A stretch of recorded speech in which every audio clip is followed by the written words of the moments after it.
অন্তর্বর্তী সরকারের প্রধান উপদেষ্টা ডক্টর মোহাম্মদ ইউনূস আসন্ন জাতিসংঘ সাধারণ পরিষদের অধিবেশনে অংশ নিতে যাচ্ছেন।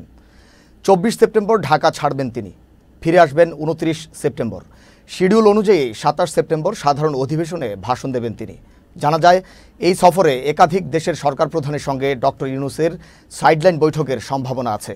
এছাড়া বাংলাদেশি বংশোদ্ভূত প্রবাসী ব্যবসায়ীদের সঙ্গেও বৈঠক করার সম্ভাবনা আছে প্রধান উপদেষ্টার। পাকিস্তানের প্রধানমন্ত্রী শাহবাজ শরীফ ও নেপালের প্রধানমন্ত্রী কেপি শর্মা ওলির সঙ্গেও বৈঠক হতে পারে মোহাম্মদ ইউনূসের।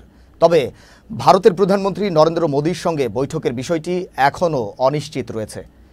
এছাড়া ইউরোপীয় কমিশনের president Ursula von der Leyen এবং বাহরাইনের crown prince Hamad bin Isa Al Khalifa, জাতিসংঘ মানবাধিকার হাই কমিশনার ভলকার টুর্ক, জাতিসংঘ শরণার্থী সংস্থার প্রধান ফিলিপো গ্র্যান্ডি এবং ইন্টারন্যাশনাল ক্রিমিনাল কোর্টের প্রসিকিউটর করিম এ খানের সঙ্গেও বৈঠকের সম্ভাবনা আছে তার।